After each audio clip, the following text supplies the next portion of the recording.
a palavra profética na era do Apocalipse. Pedro Dong, capítulo 3. Tema desta semana: a revelação das últimas coisas. Meta de hoje: leitura das páginas 47 a 50. O sumo sacerdote e a edificação da casa de Deus. Deus sempre usou de misericórdia ao lidar com seu povo. Ao conhecer a história dos filhos de Israel, percebe-se o quanto eles se afastaram de Deus. Após o reinado de Davi, muitos reis fizeram o que era mal perante o Senhor, e no tempo de Roboão, os filhos de Israel foram divididos em 2 reinos, Judá e Israel. Por abandonar o Senhor, o povo de Israel foi disperso pela Síria, e o povo de Judá foi levado cativo para a Babilônia. Então, o povo de Deus ficou sem nação e sem lugar de adoração, pois o templo foi totalmente destruído. Ainda assim, Deus usou de misericórdia para com eles. Após 70 anos de cativeiro, Deus usou o rei Ciro, que por decreto autorizou a volta daqueles dentre o povo que quisesse reconstruir o templo em Jerusalém. Esdras capítulo 1, versículos do 1 ao 3. Havia milhões de judeus espalhados na Síria e na Babilônia, mas somente 50.000 voltaram a Jerusalém com Zorobabel e o sumo sacerdote Josué para a reconstrução da casa de Deus. Ageu capítulo 1, versículos do 1 ao 14. Nos dias atuais, a história é semelhante. Apesar de a edificação da casa de Deus não ser física, hoje, para edificar sua igreja, o Senhor conta com a minoria de seus filhos no Novo Testamento. É por essa razão que a edificação do templo, naquela época, tem estreita relação conosco hoje, pois Deus está concluindo a edificação da igreja a fim de torná-la gloriosa para as bodas do Cordeiro.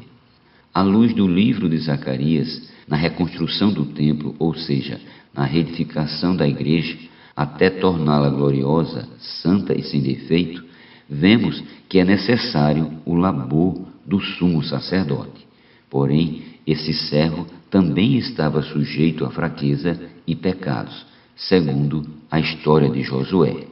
Deus me mostrou o sumo sacerdote Josué, o qual estava diante do anjo do Senhor, e Satanás estava à mão direita dele para se lhe opor. Mas o Senhor disse a Satanás: o Senhor te repreende, ó Satanás. Sim, o Senhor que escolheu a Jerusalém te repreende. Não é este um tição tirado do fogo? Ora, Josué, trajado de vestes sujas, estava diante do anjo. Zacarias capítulo 3, versículos do 1 ao 3. Nessa visão, percebemos que Deus escolhe um sumo sacerdote dentre seu povo para interceder por seus filhos. O fato de Josué estar com as vestes sujas significa que era um pecador escolhido dentre os homens. Porém, Deus contava com ele para a edificação de seu povo.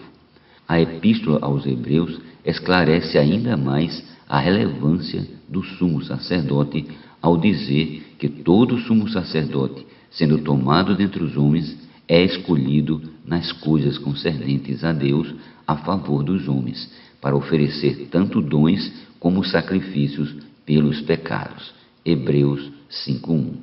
Esse sumo sacerdote não é um super-homem. É por isso que João se apresentou como irmão vosso e companheiro na tribulação, no reino e na perseverança. Apocalipse 1:9. Mas se o sumo sacerdote é homem como os demais, qual é a sua função na obra de Deus? Em primeiro lugar, o sumo sacerdote é constituído das coisas concernentes a Deus, a favor dos homens, ou seja, ele cuida dos homens e intercede por eles. Em segundo lugar, ele precisa de uma qualidade primordial para o exercício de sua função, que é ser capaz de condoer-se dos ignorantes e dos que erram, pois também ele mesmo está rodeado de fraquezas. Hebreus 5:2. Em sua sabedoria, Deus estabelece um sumo sacerdote dentre os homens, igualmente sujeitos a fraquezas humanas, que vence as dificuldades por meio do suprimento divino. É dessa forma que ele consegue compadecer-se e cuidar dos que erram. Por suas fraquezas, ele deve oferecer sacrifícios pelos pecados, tanto do povo como de si mesmo. Hebreus 5:3.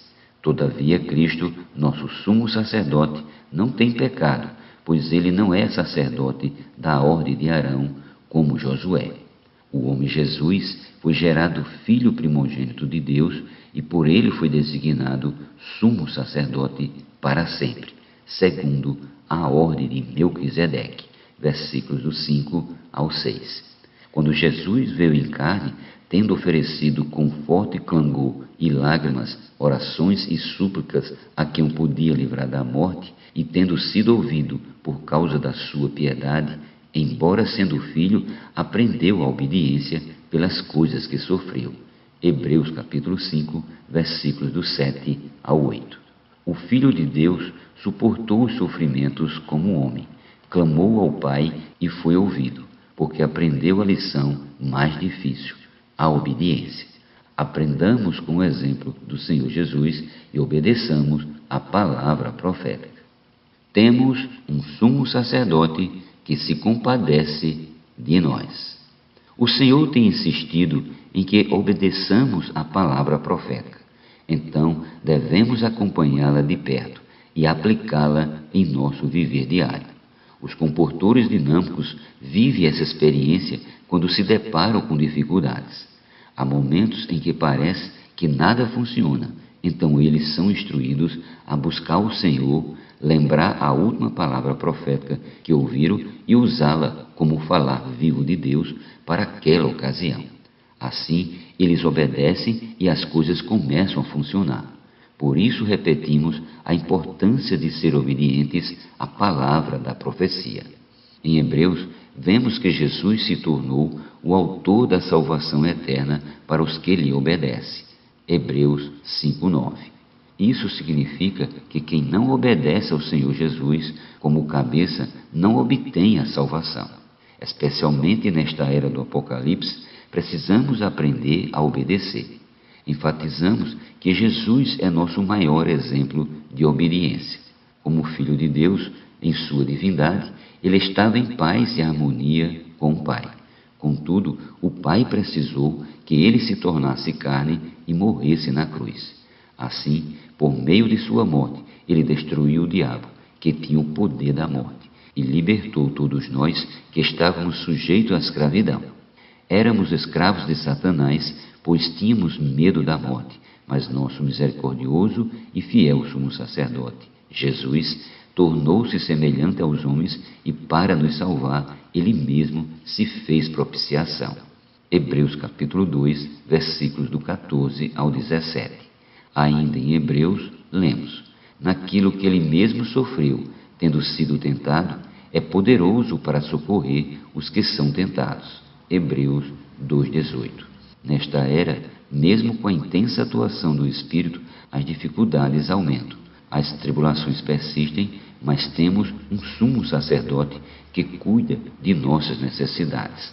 Por isso podemos achegar-nos confiadamente junto ao trono da graça, a fim de recebermos misericórdia e acharmos graça para socorro em ocasião oportuna. Hebreus 4:16. Estamos lutando do lado de Deus e cuidando de seus interesses, e quando pedimos socorro, ele vem. Essa é a função do sumo sacerdote. Em Zacarias lemos que ao tirar Josué do fogo, como se fosse um tição, o Senhor mandou trocar suas vestes sujas por finos trajes. Zacarias 3:4. Isso também acontece conosco.